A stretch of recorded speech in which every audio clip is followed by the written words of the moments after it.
If you didn't feel sorry for Charles Leclerc as his maiden Grand Prix victory slips away in Bahrain, then you might want to check if you're made of stone.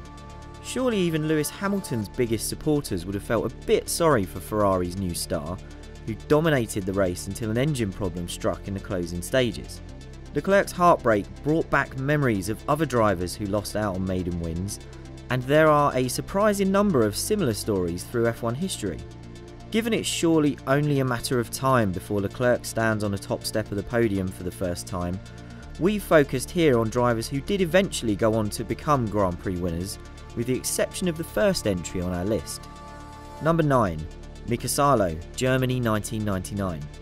This is probably the type of scenario many would have predicted would have cost Leclerc a maiden win in F1, but such was his advantage over Sebastian Vettel in Bahrain, there was no way Ferrari could keep him behind.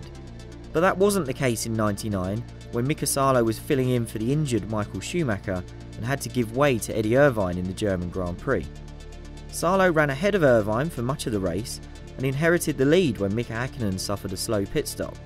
When Häkkinen retired with a spectacular tyre failure a lap later, the race was Häkkinen's to lose, and unfortunately for him, that's exactly what Ferrari needed. Häkkinen duly moved aside and followed Irvine home, receiving the winner's trophy after the race as a gesture of gratitude. Sadly, he never got to earn one of his own during the rest of his F1 career. Number 8. Gerhard Berger, Austria 1986. Berger was in total control of his home Grand Prix in '86 and seemed on course to take his first win at the fearsome Österreich Ring. Berger and Benetton teammate Theo Fabi led the race comfortably in the early stages, and it seemed Berger's luck was in when Fabi's engine failed just moments after he had taken the lead from the home hero. But just before half distance, Berger was forced to give up the lead due to a flat battery, which took an agonising 3 laps to replace. Fortunately, 3 races later in Mexico, he'd taste the winner's champagne for the first time. Number 7. Kimi Räikkönen, France 2002. Räikkönen was 5 laps away from taking the first win of his F1 career when he slid wide on oil dropped by the expired Toyota of Alan McNish, allowing Michael Schumacher to sneak through to claim victory and his 5th World Championship. Räikkönen had inherited the lead when Schumacher was given a drive-through penalty for crossing the white line at the pit lane exit, and until that fateful moment at the Adelaide hairpin, Räikkönen had shown no signs of wilting under the pressure from the Ferrari.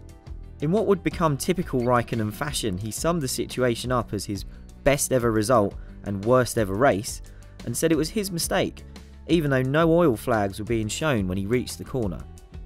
McLaren claimed Schumacher's pass on Räikkönen took place under yellow flags, but it decided against protesting the result. Number 6. Juan Pablo Montoya, Brazil 2001. Montoya came to F1 with a big reputation after spending 2 years making headlines in America, and he delivered on that promise just 3 races in. There were few better ways to make an impact in the early 2000s than by putting some manners on Michael Schumacher, and that's exactly what Montoya did at Interlagos, as he took the lead from the Ferrari at the first corner in bold fashion. Montoya then maintained a safe margin back to David Coulthard until lap 38, when he was clattered into by the lapped arrows of Jos Verstappen. Verstappen's son Max would lose the 2018 Brazilian race in similar circumstances when he collided with Esteban Ocon's lapped Force India. Number 5. Jacques Villeneuve, Australia 1996. Villeneuve not only missed out on maiden victory in the '96 Australian Grand Prix, but he lost a chance to accomplish the remarkable feat of winning on his F1 debut. The reigning IndyCar champion took pole for his first F1 start and led every lap until the pit stops.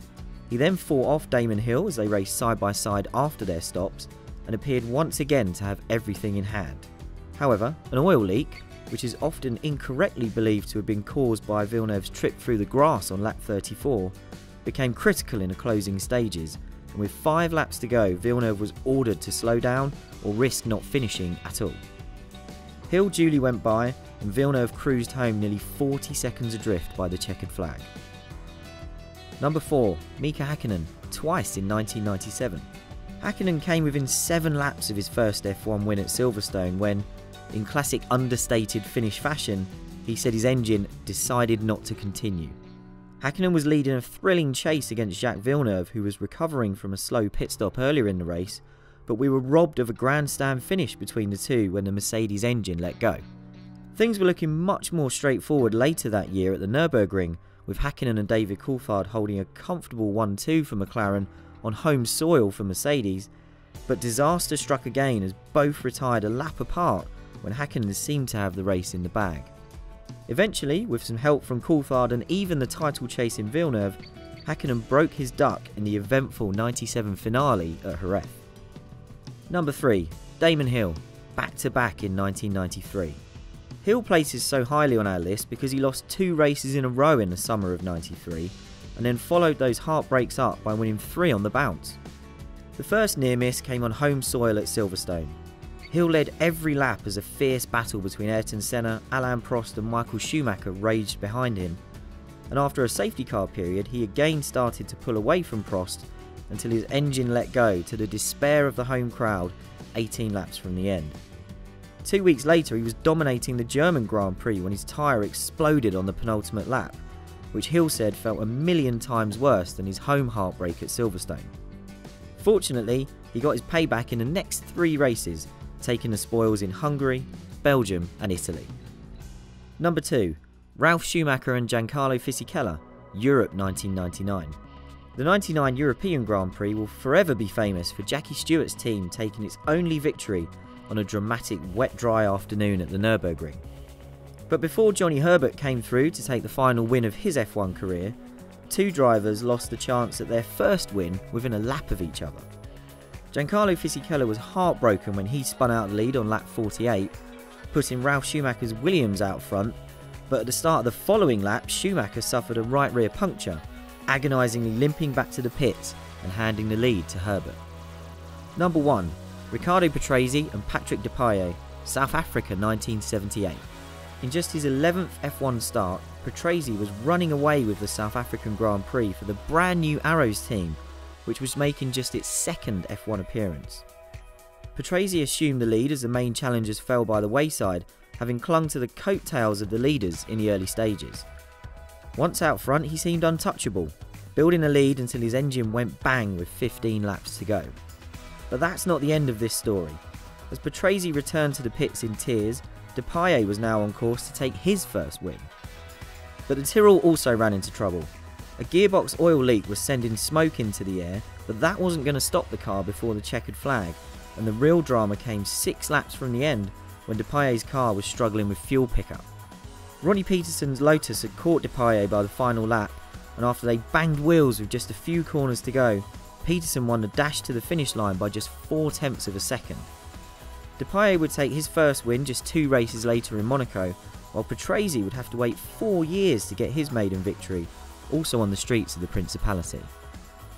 So that's our list. Which tales of F1 heartbreak stand out for you the most in the history of the sport?